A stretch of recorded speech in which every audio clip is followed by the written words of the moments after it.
Hey, listen up, Falcons Nation. You think you know what's happening in Flowery Branch right now? Think again.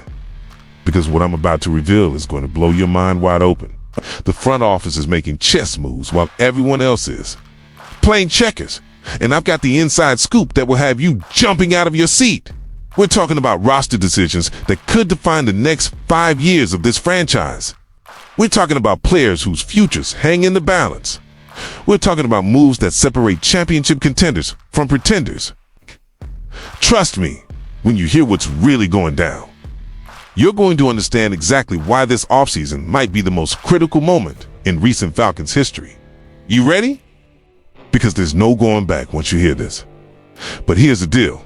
I'm only sharing these insider revelations with true Falcons fans who are all in on this journey. So right now, before I expose what's really happening behind those closed doors, smash that subscribe button like your playoff hopes depend on it. Demolish that notification bell so you never miss a breaking update. And drop a comment below telling me, are you ready to rise up? So once you hear what I'm about to reveal, you'll understand why being part of this Dirty Birds family is the only way to stay ahead of the game. Subscribe now, and let's expose this bombshell together. Here's what nobody outside our building is talking about right enough. David Onyemata. Yeah, I said it. It's a 33-year-old defensive tackle who just posted a 78.2 overall grade from Pro Football. Focus. And before you roll your eyes at me, hear me out because this is where IT gets crazy. Onyemata is set to hit free agency. And folks, this isn't just about losing another player. This is about losing the heartbeat of our defensive line. This is about losing the one guy who showed up every single Sunday while others disappeared. Let me paint you a picture. 62 total tackles, ranked 8th among all interior defenders in run defense grade.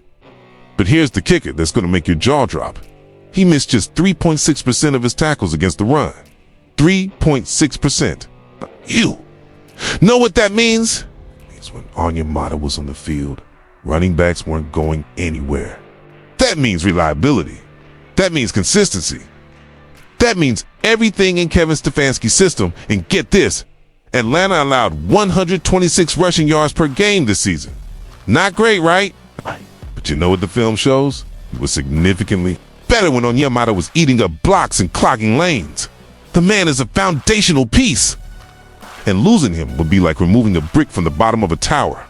Now, here's where it gets interesting. Bradley Locker from PFF listed Onyemata as one of the pending free agents who had the best graded season in 2025. Translation. Other teams are watching. Other teams are circling like sharks. The teams see exactly what we see. The question isn't whether Onyemata deserves to be brought back. The question is, can the Falcons afford not to bring him back? Think about it.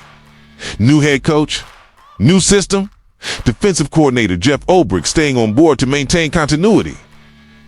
You think Ulbrich wants to walk into year one without his most reliable defensive lineman? Absolutely not. But here's the tension in this. It's what keeps me up at night. It's going to take more than a simple salary to make this happen. We're talking about a veteran who knows his worth, who just posted elite numbers, all right? Who's going to have options when that free agency bell rings.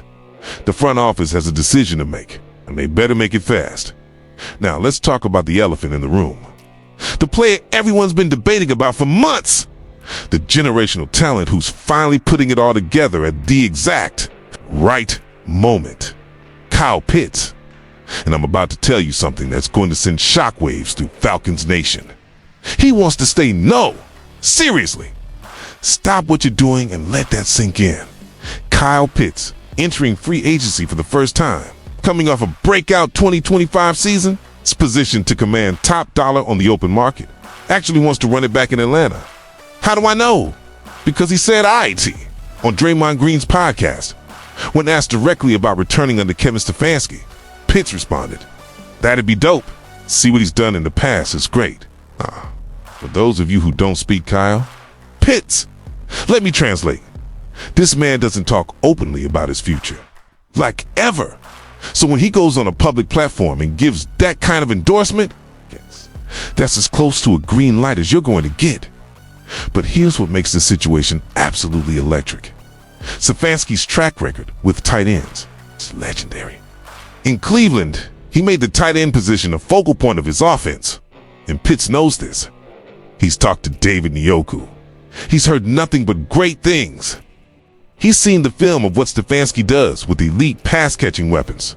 Can you imagine Kyle Pitts in a Kevin Stefanski offense? We're not talking about the underutilized, frustratingly inconsistent Pitts we've seen in flashes. We're talking about the 4th overall pick from 2021, finally becoming the unstoppable force we all knew he could be.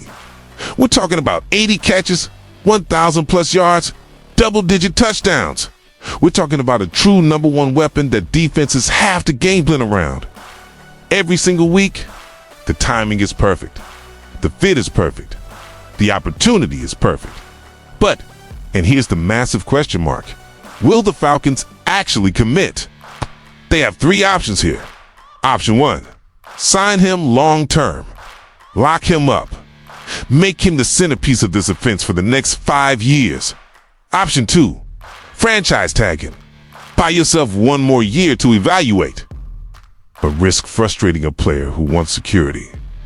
Option 3, let him walk and test the market that is starving for elite pass-catching tight ends. And before you think option 3 is crazy, let me remind you, the tight end market is getting aggressive. Teams are paying top dollar for guys who can stretch the seam and create mismatches.